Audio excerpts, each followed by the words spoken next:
Então vamos entrando, gente. Boa tarde, boa tarde.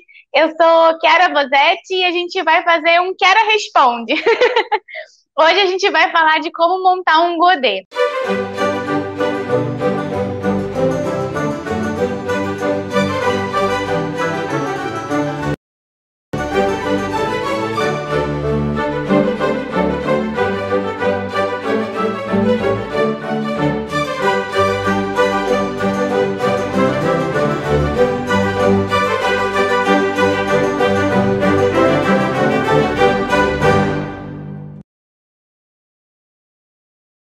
De vez em quando eu recebo umas perguntas de quais tintas são as melhores para comprar, as tintas essenciais para a gente manter um godê, assim, inicialmente quando for comprar as cores avulsas, né?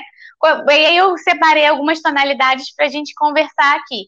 Porque quando a gente indica uma caixinha de tinta ou vai comprar uma caixinha pronta, ela normalmente já vem com a escolha que a marca fez para você, né? Você não vai tirar aquelas cores e botar outras, você já compra aquilo prontinho. Mas quando você está lá na papelaria e aí vai tentar comprar alguma tinta avulsa, né? Você tem um monte de opções ali na sua frente e você fala assim, e agora? Qual que eu vou comprar? Né? Eu separei as que eu uso mais, né? Então eu vou pegar um godê essencial a partir das minhas experiências, né? Com as minhas misturas, com as coisas que eu gosto de fazer. Então eu vou mostrar para vocês como é que a gente vai começar a se relacionar com essas cores. Então vamos lá, gente. Sejam bem-vindos aqui ao ateliê. Vocês fiquem à vontade, peguem aí seu papel, sua caneta, para a gente já falar sobre as cores que a gente vai trabalhar. Eu separei. Se você tiver que começar com poucas cores, tente começar pelo menos com as 3 cores primárias. E quem são elas, né? Azul, amarelo e um carmim, magenta, um rosado. Essas 3 cores vão te ajudar a fazer várias misturas. Elas são as principais do círculo cromático. Quem ainda não pinta, né? Quem ainda não começou a trabalhar, quem ainda não tem essa relação muito próxima com as cores, sempre anota isso. As 3 cores primárias são as essenciais para a gente ter. Se você não vai poder comprar uma caixinha agora, compre pelo menos as 3 primárias, porque você consegue misturá-las entre elas e assim criar uma amplitude um pouco de escala de cores para você trabalhar. Não adianta muito comprar 2 azuis e um vermelho, vai faltar o amarelo. Então lembra assim, vai pelo menos um exemplar de cada 3, né? Das primárias você consegue. Então, quem seriam elas aqui? Né? Um azul, um amarelo e um carmim, assim. Isso aqui é o básico do básico para a gente começar. Mas hoje a gente vai começar a ampliar um pouquinho mais essa relação com as 3 primárias, né? Quando eu escolho um estojo, quando eu vou começar a trabalhar com as minhas cores, eu penso no seguinte: quanto mais variações de primárias eu tiver, mais misturas possíveis eu posso alcançar e mais misturas bonitas. Então é sobre isso que a gente vai começar a conversar aqui. Eu vou falar dos amarelos primeiro. Eu separei aqui algumas cores para a gente começar a conversar e eu gosto de sempre falar o seguinte. O amarelo, a gente vai ter 2 opções e é bom a gente pensar sempre em 2, né? Você pode ter quantos amarelos você quiser, mas para montar um godê essencial, pelo menos 2 cores de cada primária já funciona super bem. Aí você pensa em ter um amarelo mais quente, um amarelo mais frio, porque isso também te dá possibilidades de novas tonalidades que você pode fazer nas suas misturas, achar mais fácil certas cores até da própria natureza. Então, se for para comprar avulso, eu indicaria você comprar o amarelo limão e um amarelo de cádmio. O ano passado todinho, eu passei fazendo uma série chamada Equivalências Cromáticas. Eu comecei justamente com os amarelos, e aí eu fui andando pelo círculo cromático até chegar lá nos pretos, né? E aí é o seguinte, quando a gente vai comprar avulso, a gente fala assim, tem 2 amarelos, compre 2 cores, 2 tonalidades, mas quando você chega no lugar ou vai comprar no site, tem diversos nomes para essa sua tinta. Então, às vezes, uma marca dá um nome, outra marca dá outro nome. O amarelo-limão costuma ser amarelo-limão em praticamente todas as marcas, salvo a Winsor & Newton, que às vezes chama de Winsor Lemon, mas isso é muito específico porque ela tem uma variação e é da linha profissional. Mas normalmente você vai achar amarelo-limão em todas as tintas que você vai comprar avulsa, né? As tintas você vai ter ali amarelo-limão para comprar. Não tem muita dificuldade. Agora, se você estiver comprando uma outra tonalidade, como a mais fortinha, como sendo a mais quente, né? O amarelo-limão vai ser a sua tinta mais fria, e o amarelo de cádmio, por exemplo, vai ser a cor mais quente. Então, na Winsor & Newton, em outras marcas, outras tintas, vai vir escrito amarelo, cádmio e yellow, amarelo de cádmio, você vai ter essa tonalidade.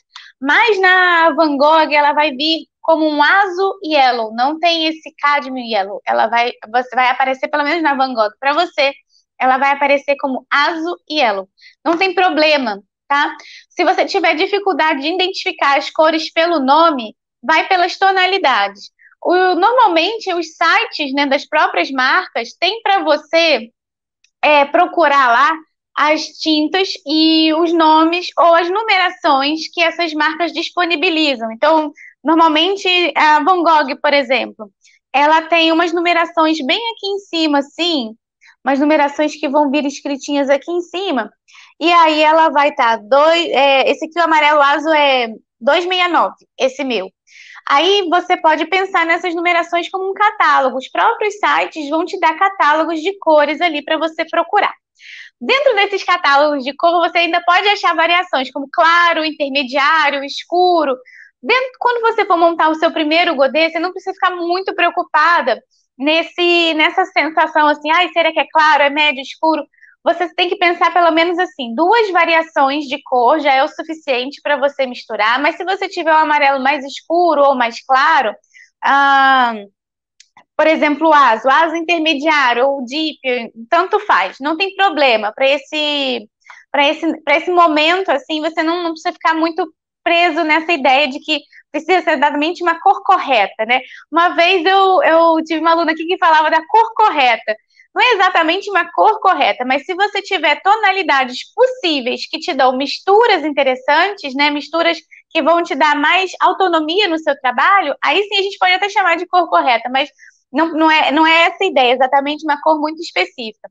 Então, vai pensando assim, pelo menos ter uma cor quente e uma cor fria, pensando nas suas primárias, que aí você pode abrir mais o seu leque de possibilidades de mistura, e aí você vai trabalhar pelo menos com 2, tá? Isso para um godê essencial, gente. Um godê é aquele que você faz com poucas cores e carrega na bolsa, ou então vai começar a comprar suas tintinhas melhores avulsas para não gastar demais. Então, amarelo, anotem aí. O amarelo pode ser amarelo-limão, e o amarelo-limão normalmente vai vir com esse nome em praticamente todas as marcas, e o amarelo de cádmio, que seria um amarelo mais ou menos, um amarelo bem bonito.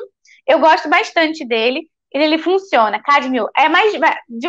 esse amarelo, ele vai cair em desuso, né? Daqui a pouco a gente já não vai ter mais como comprar amarelos de cádmio. E a Winsor & Newton já fez uma linha inteira sem esse cádmio aqui. Eu não sei quando isso vai acontecer, mas é um recolhimento desse cádmio no momento das cores. A gente não vai poder mais usar ele em algum momento da nossa vida, porque está começando a diminuir essa fabricação até se extinguir. E então a gente vai ter alguma coisa que venha substituir. A Winsor & Newton já tem uma linha inteira sem esses cádmios. E o cádmio faz bastante variação, ele chega até os vermelhos. Bom, na Van Gogh, você vai achar com mais facilidade aquele azul, amarelo azul, AZO, é o que vai aparecer ali para você comprar. Então não tem problema, eles não são exatamente iguais, o amarelo de cádmio nem o amarelo de azul. O amarelo azul, ele é mais escuro um pouquinho, tá? E o amarelo de cádmio é um amarelo mais próximo do que a gente concebe como amarelo. Então, a gente vai ter só algumas coisas de nomenclatura. Mas se vocês tiverem muita dificuldade, entrem nos sites das tintas, das marcas que vocês estão com a disponibilidade de comprar, que elas vão aparecer aquelas cartelas, né?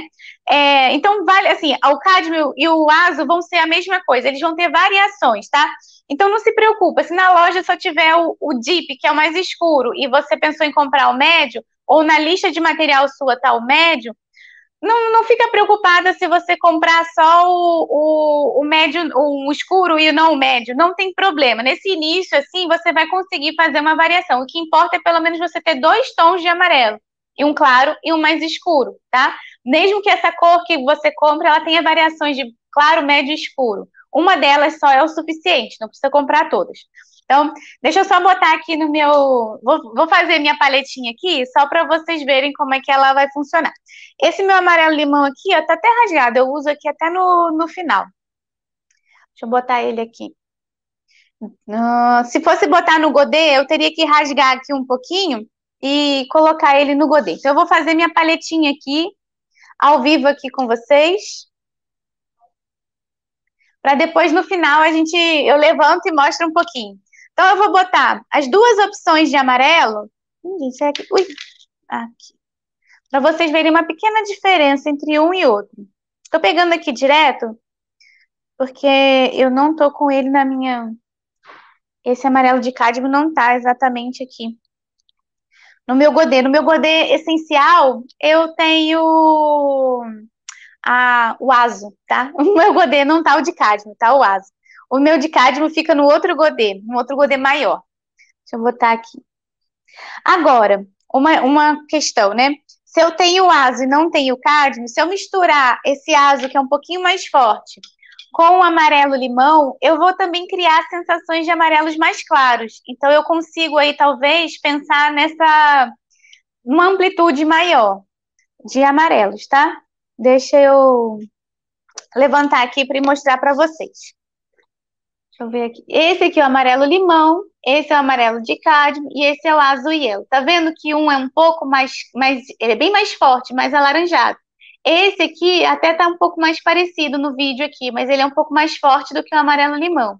Mas se eu misturar esse com esse, eu posso criar um tom parecido com esse aqui. Então até dá para me virar e criar subtons misturando amarelo com amarelo. A gente pode pensar que o amarelo vai ser bom para eu misturar com as outras cores, mas eu também posso misturar eles juntos, né? E criar variações de próprio amarelo. Se eu não tiver tantos assim, eu misturo um com o outro e vou criando essas variações. Entendido, gente, do amarelinho? Então, eu vou passar para a próxima cor aqui que eu selecionei. Vermelhos, né? Os vermelhos basta para mim no essencial. Eu tô falando aqui sobre godês essenciais, tá? Eu tenho uma caixa com uma variação enorme de vermelhos, mas se a gente tiver que marcar um só, né? Se eu tiver que comprar um vermelho só, eu gosto bastante do vermelho permanente da Van Gogh, que é esse aqui. Permanent Red Light. Ele nem é muito laranja, nem muito rosado. Ele, para mim, é um vermelho bem, bem bom de usar. Mas se também você não achar um desse, você pode comprar um vermelho de cádmio aqui da Cotman, da Winsor & Newton, que ele vai funcionar para você e vai fazer o mesmo efeito, tá? Mesmo que na lista, por exemplo, esteja o Cadmium Red da Winsor & Newton, a maioria das marcas vão ter um equivalente ali para isso. Basta um, tá? Não precisa comprar, é a mesma coisa. Você vai ter um light, um médio, um deep, basta um, gente. Então, um só que você vai já sanar ali a sua necessidade de vermelho. O que você vai fazer com esse vermelho aqui? Você vai misturar ele com amarelos e vai criar laranjas. Então, se você vai, por exemplo, você tem um orçamento mais reduzido, ao invés de você comprar um laranja, que mesmo que esteja na lista, você vai precisar, compra amarelo, laranja, vermelho. O laranja é uma cor que você pode retirar da sua lista, porque você consegue fazer ela misturando os vermelhos com os amarelos. Então, vai pensando assim, formas de economizar também. Se eu tiver que tirar cores da minha lista, eu tiro aquelas que eu consigo misturar e ter bons resultados. Então, um laranja, por exemplo, que a maioria dos tintas, até estudante, tem aquele laranja de cádmio, que é um laranja super amarelado, você consegue fazer uma cor muito forte e muito próxima, misturando os 2 ou 3 tons de amarelo, como a gente mostrou aqui, qualquer desses amarelos aqui vai funcionar, e você mistura com o vermelho, que ele vai te dar ali a sua possibilidade de criar um laranja super bonito. Então, eu vou fazer aqui, ó. O vermelho da Van Gogh é esse que eu vou botar aqui. Então, ó, vou botar só ele aqui, tá? Esse aqui, ó. Pronto. Ele já é meio amarelado aqui. Ele é vermelho, tá? Ele não é rosado, ele é vermelho. Então, se eu misturar vermelho com amarelo, eu já crio para mim aqui as variações de laranja. Então, se eu tiver que economizar em alguma coisa, eu já economizo aqui com laranja, tá vendo? Não preciso trocar, não preciso comprar. É só eu tirar aquele laranja da minha lista, porque eu sei fazer ele a partir dessa mistura aqui. Deixa eu ver o que mais. Ah, eu vou, de vez em quando eu dou uma lida aqui nos comentários, mas eu paro para responder mais tarde, porque senão eu esqueço aqui, tá? Não estou molhando o papel aqui e estou fazendo algumas misturas direto. Bom, vamos aqui.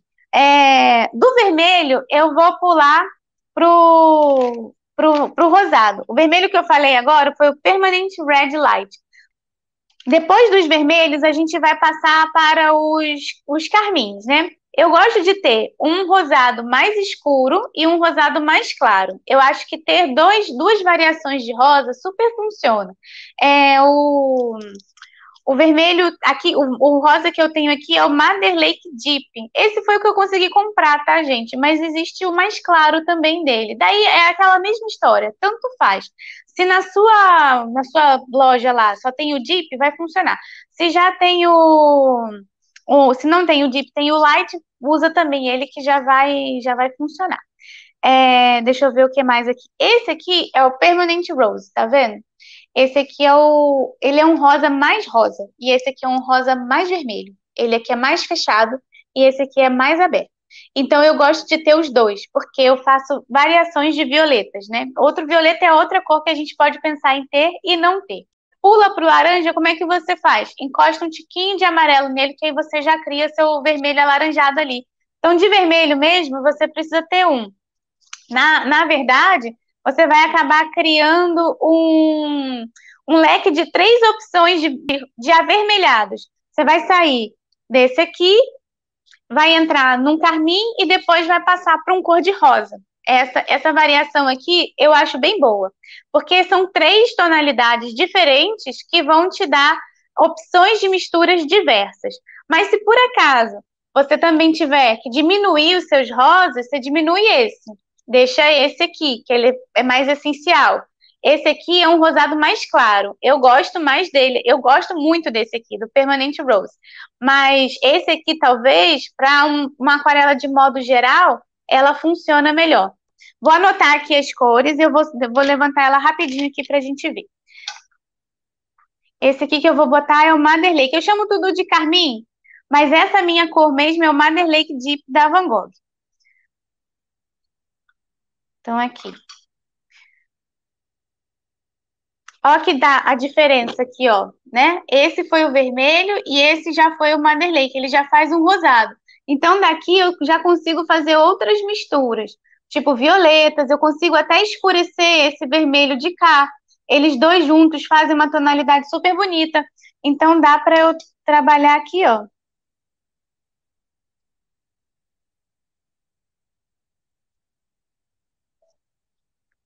Ok. Se eu precisar de um vermelho mais escuro, tendo esse mais claro alaranjado e esse aqui, que é o carmim, a variação, Madder Lake, tudo, eu consigo um vermelho aqui mais forte. Não preciso ter dois, ele já sai dessa mistura aqui. Então, já elimina mais uma variação de vermelho. Vamos aqui no Permanent Rose. Aí, esse Permanent Rose é o seguinte. Para quem gosta de pintar muita flor, eu acho que tipo, ele é essencial, porque ele vai me criar tonalidades para as flores cor-de-rosa melhor. Então, essa seria assim, uma coisa mais direcionada. Quem pinta flor, ele vai funcionar e vai realmente ser uma cor quase que você precisa ter na sua paleta. Quem não pinta tanta flor assim, pode pular ele. Ele parece até a cor do meu cabelo. Esse rosado aqui, ó.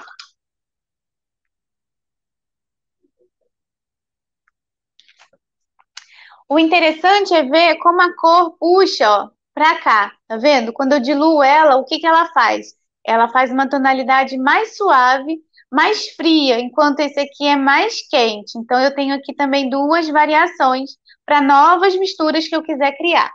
Bom, do rosado, eu vou andar aqui para o violeta. O violeta é outra coisa que você pode eliminar da sua lista caso você precise economizar na hora de comprar, mas eu gosto de tê-los, porque aí já vai uma outra dica para quem pinta flor. Às vezes a gente precisa de cores mais intensas e as próprias tintas feitas as compradas logo, elas têm uma intensidade muito forte. Então elas pintam muito bem. Às vezes a mistura da gente não alcança essa pigmentação tão forte. Eu sinto isso dentro das minhas experiências aqui. Então eu sempre tenho um violeta no meu godê. Eu gosto de ter. Mas a gente sabe que se misturar azul com rosa, a gente também cria as tonalidades de violeta. Então, por isso que é uma cor que você pode, se quiser economizar nesse primeiro momento, não tê-las, porque você consegue misturando, mas se você for mais tendendo a pintar flores, essa é uma cor que eu acho que vale super a pena ter no seu godê. Vou botar aqui. O violeta que eu costumo usar é o Dioxazine Violet, da Cotman. Mas o Quinacridone Purple Blue, da Van Gogh, faz o mesmo efeito, tá? Aí não pode usar um ou outro, tanto faz. Deixa eu botar eles aqui para vocês verem. A cor é bem forte, e isso eu acho bem bonito, assim. Aqui. Então, deixa eu levantar aqui. Ó, o violeta, né? Ele já tem uma partida super escura. Então, mesmo que eu queira misturar, às vezes eu não alcanço essa tonalidade super forte. Por isso que eu mantenho um violeta na minha paleta. Mas sabemos que a gente mistura, então dá pra gente fazer essa economia se precisar. Então, ó, laranja, o violeta são cores que você pode economizar se você não quiser comprar. O laranja mesmo, gente, eu quase não tenho comprado. Eu faço todas as minhas misturas. Eu só uso um que eu gosto, que é o laranja transparente. Os outros eu nem compro. Então vamos continuar. Aqui também no Instagram não tem. Vou desativar aqui. Então vamos lá, gente. Continuamos aqui para os azuis.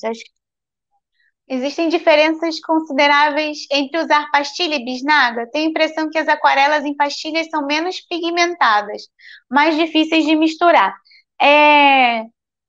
Eu não acho tanto assim, não. Pode ser que, assim, eu tenho uma só na pastilha que eu tenho mais dificuldade, que é um azul da Prússia. Ele veio tão compacto no meu que eu não consigo esfregando nem tirando muita tinta dele. O que eu fiz? Eu botei glicerina nele e ele saiu direitinho. Então, às vezes, pode ser ela muito compactada e aí fica tão durinha ali que a gente tem que esfregar muito mais para sair. Normalmente, eu faço mesmo colocar as tintas de tubo no meu godê. É esse movimento que eu faço mais. Eu compro mais as tintas de tubo porque elas têm mais tinta assim, acaba eu reponho, né? Eu vou fazendo essa reposição. Eu criei uma dinâmica assim, eu acho mais fácil. Mas a tinta de pastilha, ela vem até mais compacta de tinta do que as tintas de tubo. Então, elas deveriam ser equivalentes, sabe? Aí vai ser mais uma questão de gosto. O que vai dar diferença, talvez, é se ela ficou muito durinha, você precisa esfregar mais um pouco. O que você pode fazer se você está achando que não sai muito a cor? Tenta molhar antes de usar um pouquinho a sua paleta para ela hidratar. Aí ela vai hidratando, na hora de você esfregar para tirar a sua tinta, ela pode ficar um pouquinho mais mole e nisso vai facilitar você a pintar. Experimenta, vê se isso funciona, porque a diferença vai ter mesmo nas tintas, entre as tintas profissionais e estudantes, não exatamente nas tintas de bisnaga e pastilha, porque elas são basicamente a mesma coisa. O que vai ficar diferente é o formato físico delas. A pastilha é mais compacta, porque ela está seca, enquanto a bisnaga é mais mole. Então, na hora de você tirar a tinta da bisnaga, ela já amoleceu e você desmancha ela ali com mais facilidade. Então, pode parecer que é mais fácil ou que tem mais tinta nessa tinta de bisnaga, mas a ideia é que elas sejam praticamente a mesma coisa. Então, se você tiver alguma dificuldade com a bisnaguinha, um tiquinho de glicerina ali só para ela ficar molhada, mas é um tiquinho mesmo, assim, uma pincelada em cima só para ela dar uma aliviada. Ou então você molha antes só com a água para ela poder ficar um pouco mais suave na hora de você trabalhar. Mas diferença mesmo não sinto, eu não sinto essa diferença tão grande. Eu sinto mais nas profissionais para os estudantes. Aí sim, aí tem. Deixa eu ver se já tem. A Cláudia está perguntando da Alizarin. O Alizarin, Carmim, o Alizarin, Crimson, variações desse tipo, são todas parecidas. Então, caso você não tenha É, por exemplo, deixa eu ver aqui, ó. Caso você não tenha o carmim, serve o alizarim. A Van Gogh aqui, a Van Gogh não, a Rembrandt já vem com quinacridone rose. Quinacridone rose, com outro nome, Reddish, mais avermelhado. Então vai ter uma variação imensa. Mas se você olhar aqui no tubinho, isso às vezes pode dar uma enganadinha. Mas de qualquer maneira, ele vai indicar mais ou menos a variação daquela cor. Então, tanto faz, alizarim, carmim, esse quinacridone rose, são todos que vão te variar para cores rosadas, né? Vão sair às vezes mais avermelhados ou mais rosados. O quinacridone mesmo faz uma variação grande. Mas de qualquer maneira, pensa assim: você vai ter uma cor um pouco mais quente e, se puder, uma cor um pouco mais fria dessas variações rosadas. Então, não compre cores próximas, de nomes parecidos. Não adianta eu comprar um Madder Lake Deep e um Madder Lake Light. Eles vão ser muito parecidos. É mais legal eu comprar o Madder Lake, ou Deep ou Light, e um Rose, por exemplo, Permanent Rose, Rose, porque são variações maiores. Aí, na hora de eu criar misturas, meu leque amplia, né?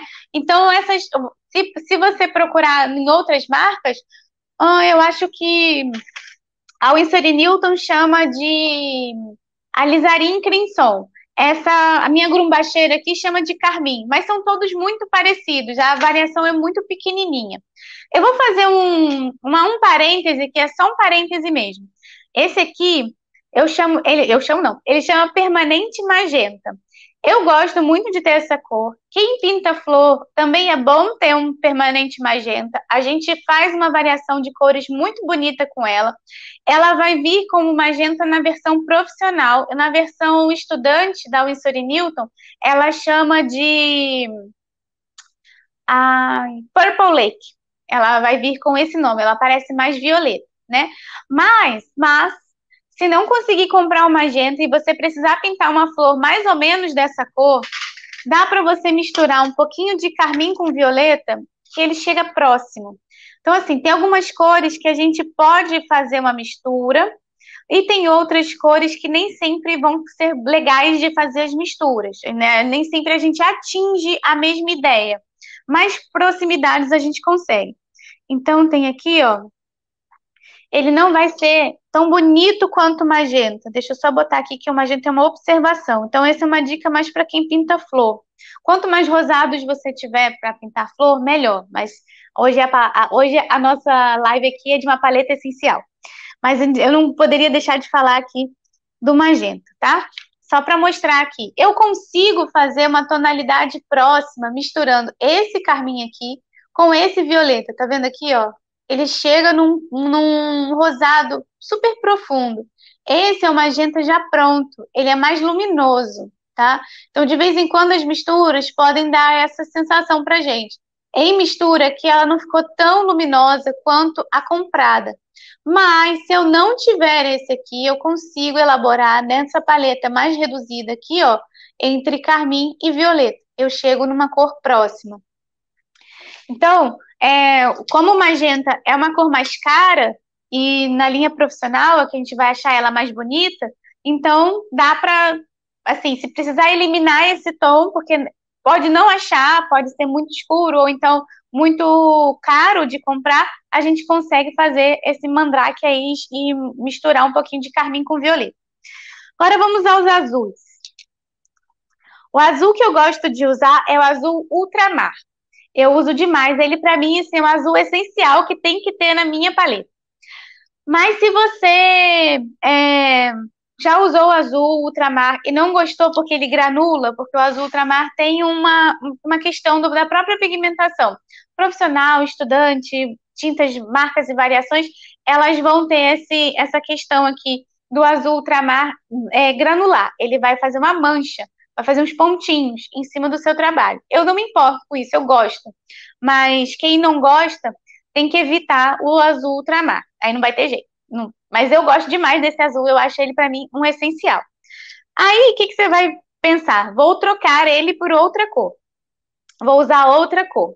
Numa paleta quente e fria, se a gente fosse chamar assim, uma paleta básica de quentes e frios de duas cores primárias, eu teria o azul ultramar. para a minha cor quente, e eu teria um azul cobalto para a minha cor fria, do modo como eu trabalho. Eu tenho essas duas variações nas minhas paletinhas. Mas caso você não consiga ter essa variação, eu até indico continuar insistindo um pouquinho mais no azul ultramar e trocar o cobalto. Se você for comprar o cobalto estudante, você troca esse cobalto por um cerúleo, por exemplo. Aí por quê?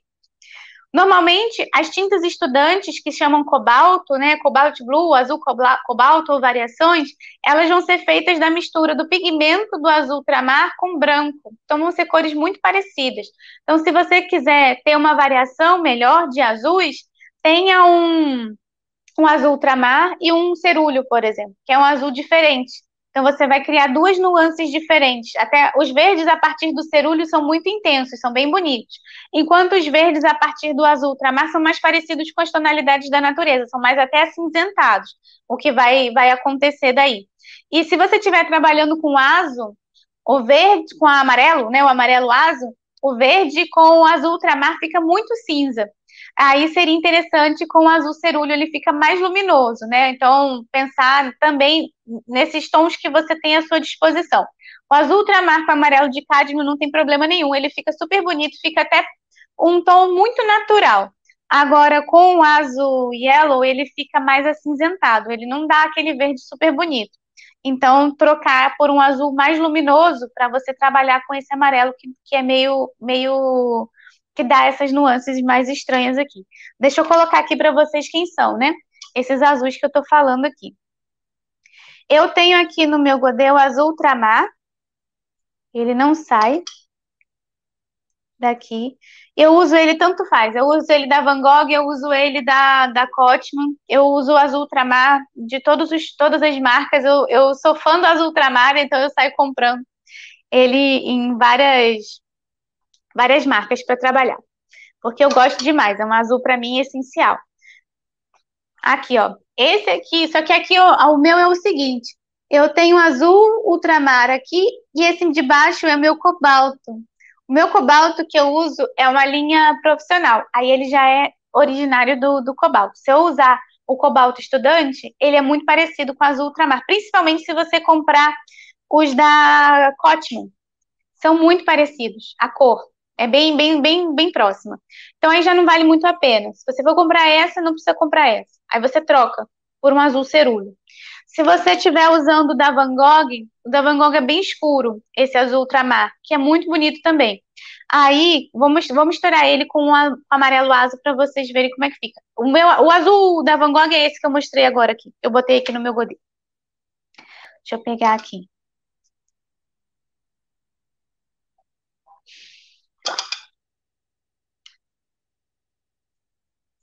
O verde deles vai sair esse verde aqui.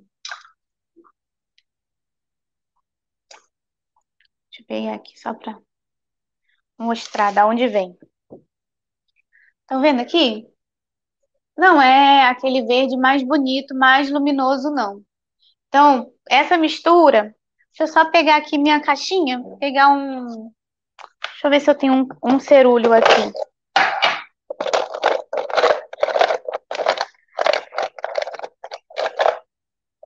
Aqui.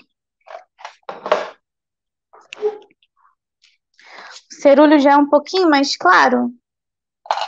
Daí ele vai dar um verde mais se você tiver o azul yellow, se você tiver ele vai ficar levemente mais luminoso com esse azul cerúleo.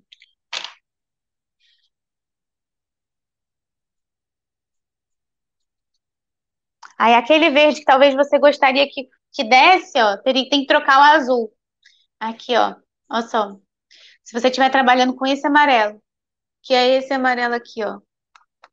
Com o azul ultramar, ele vai esverdear, não vai ficar tão luminoso. Para ter um luminoso, o azul cerúleo vai funcionar melhor com ele. Mas esse ultramar, com qualquer um desses dois daqui, faz verdes lindos. Então, dá para trabalhar com ele. Não quer dizer que esse verde que sai aqui é lindo, não. Mas às vezes pode ser um pouco decepcionante. Se você só tiver essas duas cores e quiser criar verdes mais luminosos, vai ter um pouco mais de dificuldade.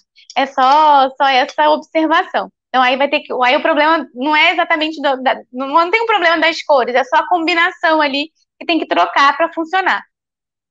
Então, falamos aqui do azul cerúleo, que é o azul mais luminoso. Eu vou botar ele aqui também na nossa lista, mas aí, dentre 3 azuis, você pode escolher 2. Não precisa ter 3 azuis, tá? Já que estamos falando de uma lista essencial de cores. Diminuir um pouquinho elas. Então, eu vou botar aqui só para poder ilustrar. Então, o azul cerúleo tá aqui embaixo. É esse de cá, certo? Agora vamos lá. Os verdes. Verdes, para mim, eu tenho poucos verdes. Eu uso poucos verdes prontos e gosto muito mais de fazer verdes. Eu peguei essa predileção toda estudando mesmo lá nos cursos de ilustração botânica, porque a gente faz muita mistura para alcançar os tons da natureza. Então, eu acabei preferindo comprar muitos amarelos e muitos azuis para eu poder ter essa manipulação dos verdes que me agradam, que me interessam, né? Do que exatamente comprar verdes prontos. Mas eu tenho alguns verdes prontos, eu vou mostrar aqui os que eu até coloco aqui no Godê para eu ficar com uma base já pronta. Bom, um que eu acho super bonito é o Sap Green. Esse é um verde que até eu uso ele pronto. Ele é um verde bom para trabalhar as cores da natureza, ele super funciona.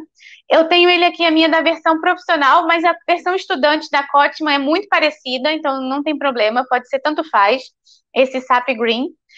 Deixa eu abrir aqui ele um pouco. Meu já tá acabando, ó, fininha aqui minha tinta. Vou pegar daqui de dentro mesmo.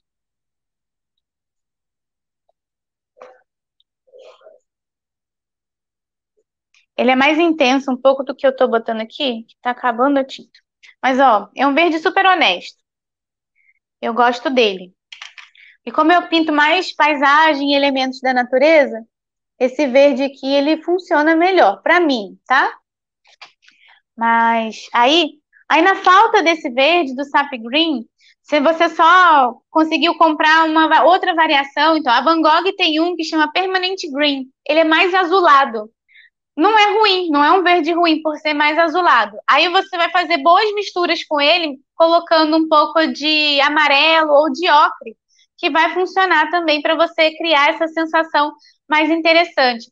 Então, se você tiver um verde muito azulado, tenta misturar ele com os terrosos e amarelos. Aí você cria uma paleta enorme de verdes, que é bem interessante.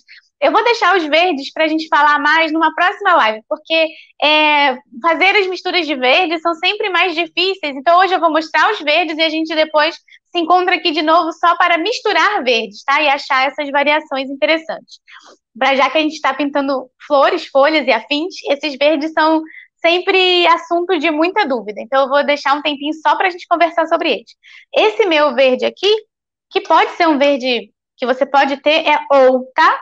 Eu acho que não precisa. Se você tem o Sap Green, não precisa dele. Se você não tem o Sap Green, e se você quiser comprar um verde normal, assim, claro, para fazer mistura, e só achou o Permanent Green, tudo bem, não tem problema. É só perceber que há uma pequena variação entre um e outro. Esse é mais azul e esse aqui é mais amarelado. Para atingir essa tonalidade aqui nesse, você mistura lá em cima com seus amarelos. Então vamos lá. Esse verde, o Viridian, é um verde que eu não gosto muito de usar. Eu não consigo botar ele muito na minha paleta.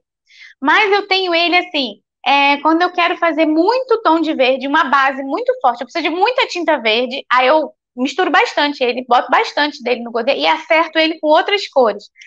Então eu vou acabar usando ele sempre misturado. Eu não uso ele muito puro, sozinho. Porque esse Viridian, ele também lembra aquele verde esmeralda. Eu tenho um pouco mais de dificuldade de entrar ele na minha paleta. Mas se você precisar comprar um verde escuro, ele é um bom verde porque ele cria misturas muito boas de cor. Entenderam a questão desse verde? Ele puro, às vezes pode ser difícil de você colocar ele direto na sua paleta. Mas se você mistura ele com outras cores, ele dá umas bases super bonitas de variações. Então, se quiser botar ele na sua paletinha ali, 2 verdes, não precisa de 3. Escolhe 2, um claro e um escuro, para você ter mais variações de mistura. Agora vamos entrar nos... aí eu vou fazer... Isso aqui é o mesmo parêntese do magenta, tá? Esse aqui chama Sap Green. Não, perdão, Perilene Green. Esse Perilene Green aqui é um verde super escuro. É um verde que eu gosto muito. Esse eu gosto muito mesmo de usar. Ele é da versão profissional, não vai achar na linha estudante. Não é todas as marcas também, não são todas as marcas que produzem esse verde. Deixa eu colocar ele aqui também, aqui do lado. Esse é tipo bônus, tá? Esse aí você pede aniversário, aquelas cores que a gente vai fazendo a listinha já de Natal. Você fala assim, troca um ovo de Páscoa por um Perilene Green, porque deve estar quase o mesmo preço. Então, você faz essa variação aí. Eu acho mais vantajoso ganhar um tubinho de Perilene Green. Tá vendo? Ele é mais forte assim. Então, na minha paleta básica, eu escolheria ter o Sap Green e o Perilene Green. Eu tiraria esses dois. Mas esses aqui são as cores que a gente acha com mais facilidade. Esses três, né? A gente acha com mais facilidade. Esse aqui nem tanto, mas ele é um ótimo verde. Então, ele fica lá naquele bônus, igual o magenta, assim. Ele não tá... Então, não é tão fácil de achar, vai achar na linha profissional. Mas para quem pinta paisagem, flores e afins e quer investir numa tintinha melhor, ele entra e se você adquirir, você vai perceber que ele vai acabar entrando na sua paleta essencial, porque são cores que vão ser usadas, né? Muito usadas.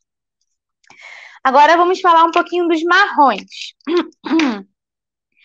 Marrom. A gente pode ter um marrom só. Se tiver que escolher um marrom, você pode comprar um só. Mas se você puder ter dois, é melhor, né? Aí as versões dos marrons são o seguinte. Se você tiver que comprar um marrom só vou poder investir num marrom... Ih, peraí. Voltei? Gente, se eu voltei para vocês, dê uns coraçõezinhos aqui, por favor, para eu ver se eu voltei. Pronto, voltei. Aqui, ó. Esse aqui é o Terra de Siena Queimado. Se você tiver que escolher um marrom só, escolha o Terra de Siena Queimado. Por quê? Ele vai ser muito laranja, muito luminoso. Aí você fala, nossa, mas o que eu faço com esse marrom laranja luminoso aí, se eu quero fazer o tom da árvore e tal? Esse já tá até aqui. O que vai acontecer é que esse marrom luminoso, alaranjado, eu vou ter tanto a possibilidade de ter áreas claras quanto áreas escuras. Porque se eu misturar esse marrom ao azul, eu crio tonalidades muito escuras com marrom. Mas se eu tiver já o marrom escuro, por exemplo, se eu já boto na minha paleta o Burnt Umber, que é esse aqui, ó, que é mais forte, dele eu não tiro o laranja, o Terra de Siena Queimado. E do Terra de Siena Queimado, se eu botar com azul, eu tiro um tom muito parecido com esse. Então, assim, sobrou pouco para eu investir em marrom. E compro um marrom claro. Deixa eu botar aqui para vocês verem quem ele é. Esse aqui é o Terra de Siena. Tá vendo? Ele é alaranjado. É esse de cá. Ele é bem mais claro. Agora, se eu misturo ele com azul...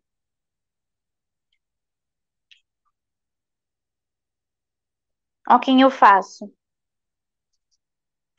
Uma variação enorme de possibilidades de marrons. Eu adoro misturar ele com azul. Misturo muito. E de preferência com azul ultramar. É uma cor que eu gosto de usar. Tá vendo aqui como eu consigo fazer um marrom escuro? Se eu compro direto um marrom escuro, eu não tiro esse claro dele. Então aí eu posso me atrapalhar, né? Se eu precisar de uma coisa mais luminosa. Deixa eu botar aqui o meu marrom mais forte aqui. Pode ser, se for comprar dois marrons, pode ser tanto esse Burnt Umber, assim, quanto um marrom Van Dyck, que é muito bonito também. O Van Dyck é até mais escuro do que esse que eu vou mostrar aqui, só que eu tô sem o Van Dyck agora na minha paleta. Aqui, ó. Tá vendo aqui? Olha como é parecido, não é? Então, se eu tiver que eleger um marrom só para comprar, compro esse, porque eu já vou ter o azul, e aí eu misturo marrom com azul e crio variações aqui. Posso misturar também marrom com violeta e crio outras variações de marrons escuros. Então, a minha própria paletinha vai me dar ajudas, né, para eu criar novos marrons. Bom, agora também vem umas cores bônus, né? Aquelas cores que a gente não precisa necessariamente ter, mas se tiver, facilita muita coisa da vida da gente. Que é o índigo e aquele cinza, Payne's Gray. Acho que eu botei aqui todo mundo. O índigo Eu gosto muito de escurecer as minhas cores com azul. Então, eu acabo tendo um índigo na minha paleta para substituir o preto. Eu não uso preto de maneira alguma. Eu uso azuis ou cinza, esse Payne's Gray aqui, para eu escurecer algumas tonalidades. Aí, o índigo, eu até usava, eu nem tinha esse Payne's Gray, não. Eu comprei, assim, de alguns tempos para cá. Eu sempre usei muito mais o índigo. Deixa eu mostrar aqui quem é um e quem é outro. A Van Gogh tem um índigo bem acinzentado, enquanto a Winsor & Newton tem um índigo mais azulado. Então, às vezes, se você comprar um Payne's Gray da Van Gogh ou índigo, ele vai ser bem parecido até. Deixa eu mostrar aqui.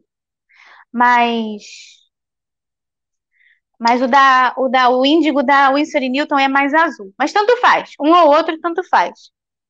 Deixa eu pegar aqui o Payne's Gray aqui embaixo.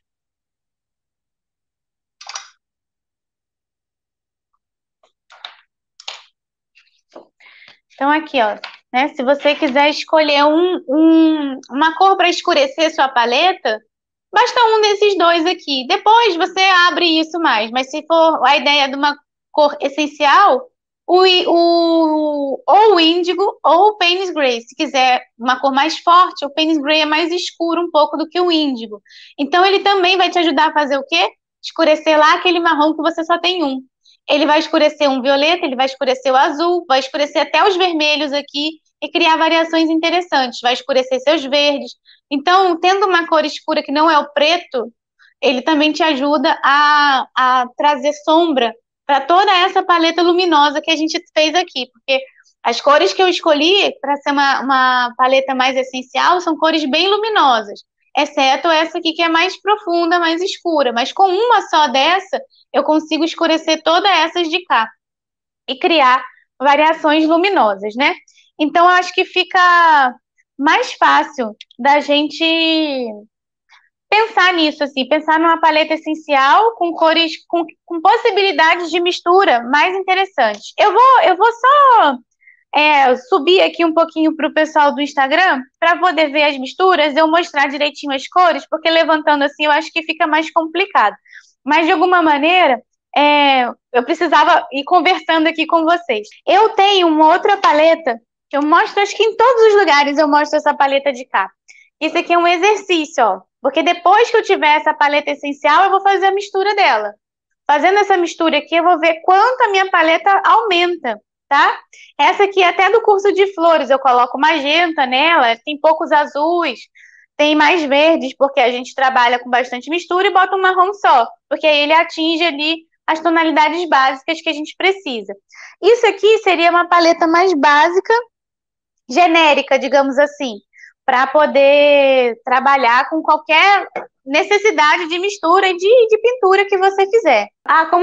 Como fazer o Perilene Green com Viridian e Sap Green? Não, Daniele, não faz. O Perilene Green não faz com... Você não consegue fazer direito.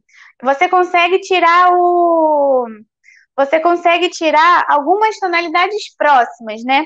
Por exemplo, se eu tiver um índigo e um amarelo limão, eu chego perto do Perilene Green, aqui. Mas aí eu não vai ser igual, eu chego no perto, né? Porque aí eu consigo fazer misturas interessantes, de um amarelo muito claro com um amarelo, com um azul muito escuro. Aí eu chego num verde bem forte. Mas fazer igual eu não consigo. Tudo eu vou botar num post depois, tá, gente? Os nomes, porque senão vai ficar difícil de trabalhar aqui todos. Deixa eu ver. Que mais? Que mais? Gente, essas tintas TGA eu não conheço. Tem que estudar elas. O Perilene, qual a marca é mais bonito? Eu tenho da Winsor & Newton, é o meu preferido. Esse aqui, da Winsor & Newton, meu Perilene. Eu acho que ele vai ter da Daniel Smith, eu acho que da Smink também tem. Deixa eu ver o que mais. É verdade que o magenta seria uma cor primária? Eu ouvi isso num vídeo, comprei uma Manderlake Light como magenta e criei vermelho, misturando ele ao amarelo. Então, gente, o vermelho, que não é a cor primária, Ele vai ter a variação.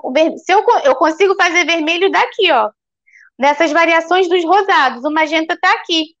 O magenta aqui, esse magenta aqui, especialmente esse aqui da Winsor e Newton, meu, ou Purple Lake, ou essa variação, ele não vai exatamente dar vermelho para você, porque ele é tão violeta que ele vai criar uma relação de complemento com o amarelo. Então ele não vai dar vermelho, não vai dar. Ele vai dar um tom terroso. Deixa eu mostrar aqui para vocês. Então essa cor, o magenta que é primário é o da impressora. Porque na impressora você não tem vermelho, você tem magenta. Mas a cor da impressora é tipo essa aqui, ó, Permanent Rose. A impressora de casa que a gente tem as 3 cores primárias. Mas ela usa uma outra relação, uma relação um pouco mais simples de cores, para que ela se assemelhe às cores do seu vídeo. A paleta do pintor é um pouco mais longa, tá vendo aqui? Então, a gente tem pelo menos uma variação de 2 a 3 tons, se for uma coisa mais essencial. Agora, esse magenta aqui, ele não vai funcionar muito se você trabalhar com magenta com amarelo. Aqui, ó. Ele vai dar isso aqui, porque ele trabalha como quase violeta. Aí ele fica meio terroso. Então, prefira o carmim, para ter, assim, carmim, um permanente rose, ele funciona melhor. Deixa eu ver o que mais. Quero sempre mistura amarelo, vermelho e azul para obter a cor escura sem ser o preto. Perfeito, esse é o neutro que a gente faz aqui. O lado do papel usar, Carla, o lado que você mais gostar. Você usa um lado ou outro, tanto faz. Pode ser frente e verso. Isso aqui já é o verso de uma outra live, tá vendo aqui, ó? Eu tô usando os dois lados. Eu aproveito tudo dos papéis. Agora você pode se sentir mais confortável usando um lado ou outro, porque depende da rugosidade. Daí você vê o que fica melhor. Deixa eu ver. Acho o sépia uma cor coringa. Pode ter também o sépia. O sépia ia funcionar mais ou menos com esses de cá. É porque às vezes o sépia, quando eu misturo com rosados ou vermelhos, eu não atinge uma cor tão luminosa assim. Aí eu não tenho o sépia nesse meu kit tão mais luminoso ou essencial, eu não uso tanto. Eu parto mais para um neutro, porque aí eu consigo misturar em todas sem ficar muito acinzentado.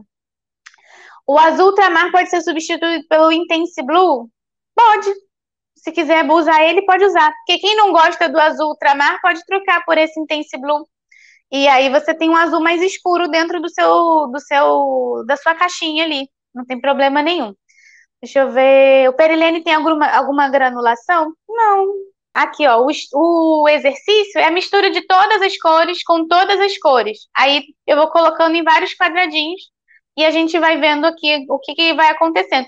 Essa diagramação aqui você pode fazer como você quiser. O essencial é você pegar o amarelo, mistura com todas, o outro amarelo com mais todas, um laranja com todas e assim por diante. Ah, esse é o laranja transparente, ó, que eu comentei. Esse é o laranja que eu gosto de ter. Mas justamente, ele é um laranja que pode ser retirado da lista. Que você misturar isso aqui com esse, você vai ter laranja. É que o laranja transparente, ele realmente é transparente, ele é bem bonito. Se você tiver... Aí, várias marcas têm o Payne's Gray, certo? Índio com mistura... Então, o Payne's Gray é uma mistura de azuis e pretos. Ué, se você tiver as mesmas bases e testar muito, talvez você consiga chegar. É porque já está pronto. Aí você já usa lá para você trabalhar. Sendo o seu preto também de boa qualidade, o importante é que ele fique mais transparente, né? Você tem que prestar atenção nisso. Se o seu preto for tipo da Pentel, que é muito opaco, ele vai deixar essa mistura opaca também. Deixa eu ver aqui. A PBU, então, gente, eu não exatamente falei de marcas hoje, não. Eu falei de quando a gente consegue comprar as tintas avulsa. A PBU aqui, eu acho que a gente compra só nas pastilhas, se não me engano. E os nomes são basicamente os mesmos. É que a Van Gogh tem algumas nomenclaturas diferentes. E aí ela pode confundir. Mas, assim, esses outros nomes, amarelo-limão, amarelo de cádmio, carmim, e essas variações você vai encontrar nas maioria das marcas. Não, eu não falei exatamente tantos de marca aqui, é porque eu mostro as que eu tenho. Eu uso bastante a Van Gogh e uso bastante A Winsor & Newton também. As tintas Arteza eu nunca usei também não, gente. Qual o vermelho mais transparente, o pigmento? Olha, o vermelho mais bonito que eu já comprei, para ser mais transparente, foi uma da Holbein. A Holbein é uma tinta japonesa. E ele tem um vermelho permanente que ele é super bonito. O Dusk Violet, esse Dusk Violet, ele faz granulação. Você pode usar o violeta para escurecer todas as cores, não tem problema nenhum. Se você gosta da granulação, pode usar o Dusk Violet, não tem problema. Não tenho aquarela, quero comprar. E qual compro e quantas cores? Ó, Suzana perguntou. Suzana, na live de terça-feira, a gente falou totalmente da lista de material mais simples, mais barata. Com as caixinhas já prontas, você pode até olhar lá. Hoje a gente falou das cores essenciais. Então, se você for comprar as cores avulsas, essa live vai ficar disponível e você pode assistir de novo. Porque você pega desde o início as cores aqui. Deliene perguntou se a White Nights compensa mais do que as estudantes. Gente, compensa. Vocês podem comprar da White Nights. É porque, assim, eu tô mostrando o que eu tenho aqui, eu não comprei hoje para fazer a live. Eu comprei isso aqui, tipo, há 10 anos atrás. Sem brincadeira. Muitas dessas Cotmans aqui têm 10, 11 anos, tá acabando também. Mas são tintas muito antigas que eu tenho. Eu só compro nova quando eu acabo com a tinta. Então, naquela época, não tinha White Nights para vender, assim, não era tão fácil achar. E a Cotman a gente já tinha aqui, e a Cotman era uma das mais baratas para se comprar. Então, eu tenho essas aqui. O que vocês podem ver em marcas, outras marcas, o que compensar. Os nomes vão ser super parecidos também. Isso, a mistura do magenta com amarelo fica meio assim, terroso mesmo. Deixa eu ver o que mais. Como coloca? Na hora de misturar, gente, tanto faz. Você pode colocar. Aqui, é bom só você indicar quem você misturou com o quê. Aqui vai ser todas as misturas de amarelo. Aqui as outras amarelas, aqui do lado. Mas você pode fazer em pé, pode fazer em diagonal. A quantidade de quadradinhos vai ser a quantidade de cores que você tem. A tinta do Buff Titanium, gente, o Buff Titanium é um branco sujo. Nada demais. Aqui, ó. É esse aqui. Ele é opaco. Não entra numa paleta essencial, tá? Não entra nem o branco. O Buff Titanium, ele fica assim, opaco. É um branco opaco sujo. Que pode ser interessante em algumas misturas, né? Mas para mim ele virou uma cor muito específica. Eu uso pouco ela. Realmente uso pouco. Só não sei nem no que eu usei. Eu botei aqui mais para experimentar. Eu comprei porque era lançamento da Van Gogh. Botei aqui, mas é uma cor que eu uso pouquíssimo. Não uso tanto assim, não. Diferença entre azul da Prússia e índigo. O índigo é bem mais forte. O azul da Prússia é mais azul mesmo. Vou deixar a lista de cores no post de amanhã, entra. Aquele vermelho preferido é tipo alizarim? O alizarim é tipo esse aqui. Esse aqui é o tipo o alizarim. Você deixa as misturas prontas no seu godê ou você faz as misturas conforme pinta? Eu faço as misturas conforme eu vou pintando. Quando termino, eu limpo, porque senão eu perco a área de trabalho. Aí eu vou limpando aqui e faço novas misturas. E só aqui que eu deixo, ó. Tá? Outra coisa. O ocre, é esse amarelo aqui, ó. Ele vai ser essencial para algumas coisas e para outras nem tanto. Mas se você quiser tê-lo, eu acho que vale a pena. A gente consegue fazer umas variações de ocre se misturar violeta com amarelo. Dá uns tons próximos daqui. Mas às vezes quem pinta muita paisagem é bom inserir o ocre ali para trabalhar. Fica bom. Deixa eu ver. Aqui. Quais as cores essenciais para pintar paisagem? Isso aqui já é uma paleta genérica para pintar praticamente tudo que você quiser. É bom que vai acontecer que você vai fazendo misturas. Dependendo das tonalidades que a sua paisagem tem, aí você pode acertar. Por exemplo, você está pintando uma paisagem mais de fim de tarde. E dependendo da época do ano daquele fim de tarde, ele pode ser mais terroso, mais luminoso, mais azulado, mais avioletado. Então, você já tem aqui opções de cor que você pode colocar na sua observação. As cores da Pentel são interessantes, são vivas. As cores da Pentel são bem simples, são básicas. Então, elas vão funcionar em algum momento, mas não vão ser tão vibrantes quanto essa de cá, que a gente fez, com essas aqui. A gente conversou desde a Pentel na live de terça-feira. Se eu quiser fazer uma diluição e fazer com que ela fique bem clarinha, eu pego a tinta daqui. Gente, tem que esfregar, ó, tá? Tá vendo? Boto a água, esfrego para tirar a tinta. Eu coloco aqui. Se eu quiser ela bem diluída, eu vou adicionar água. Quanto mais água adicionar, mais clara ela vai ficar. Então eu coloco aquela clarinha lá no meu papel. Aí, se eu quiser fazer ela mais escura, mais densa, eu pego ela direto daqui com meu pincel molhado, dou uma esfregadinha e coloco no papel. Eu vou ter ela um pouco mais escura. Então, porque eu vou pegar mais pigmento e não vou diluir. Posso até tirar daqui e jogar para cá, só para ficar mais confortável de trabalhar. Mas a quantidade de água vai dizer se ela vai ficar mais clara ou mais escura, tá? Tanto, eu acho que era isso. Não consigo organizar minha paleta, me perco. Ótimo, essa pergunta é ótima. Tento organizar assim, ó. Amarelos juntos, rosados e vermelhos juntos. O violeta fazendo a transição para o azul, azul para verde, verde para o marrom. E sempre o conjunto, ó, delas próximas, porque senão você se perde. Então vale a pena você pensar nisso. As paletas têm que estar, as cores têm que estar próximas, tá? Para você não ficar perdida. Se ficar um amarelo aqui, depois outro ali, outro lá, e assim você toda hora vai ter que ficar catando as cores no seu godê. A paleta do pintor, ela vai entrar nessa lógica aqui. Olha como é que tá a minha paleta aqui, ó. Certo? 3 amarelos, eu tenho mais ou menos variações entre 2 e 3. 3 amarelos, 3 rosados aqui, vermelho e rosado, um violeta que faz a passagem para azul, 2 azuis, 2 verdes, 2 marrons. E aqui eu vou fazendo as misturas, tipo, essa é uma paleta essencial. Eu coloquei aqui um que eu uso mais, que é o meu Perilene Green aqui, e eu também estava usando bastante o azul royal, mas aí já diminuiu um pouco. O magenta aqui meu também, eu coloquei ele depois para botar aqui. Mas separar quente e fria no godê é útil? Eu acho que não, porque aí você vai ficar com azul de um lado, azul do outro, né? Vai ser só se você tiver um godê só para quentes e um godê só para frios, né? Eu acho mais fácil você ter os grupos, porque você na hora de procurar você já acha eles ali. Você sabe qual é o quente e qual é o frio. Então, você na hora de pegar a cor, você já vai saber o que ele vai fazendo mistura. Se você não sabe, coloca no papel e vai sentindo como é que como aquela cor vai funcionar. Aí fica mais fácil. Eu gosto de ter junto. Eu em casa tenho os godês separados por cor.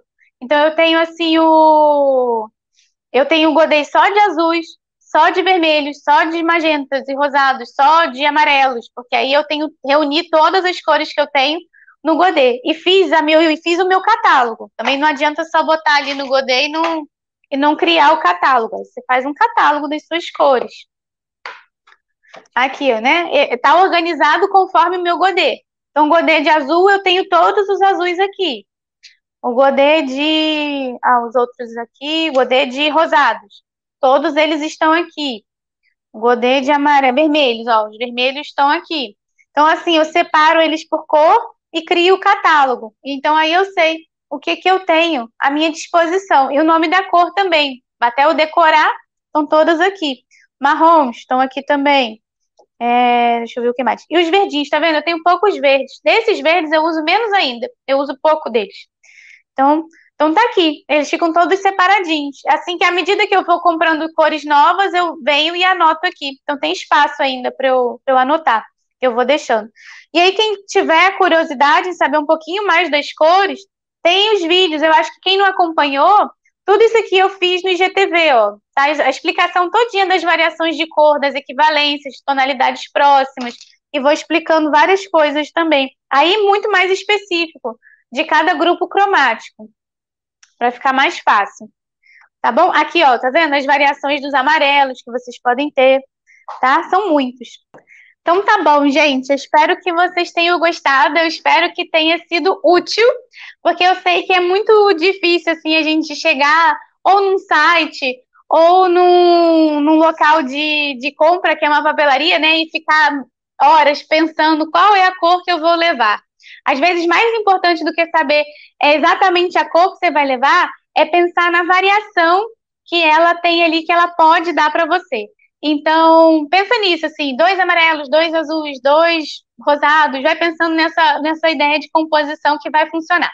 Tá bom, gente? Então, essa foi mais uma live da nossa semana aqui, de esquenta, né, para o workshop da Aquarela Floral, que vai acontecer dos dias 22 ao dia 26 de março, é lá no fim do mês. Mas aí, ó, já estou preparando todo mundo.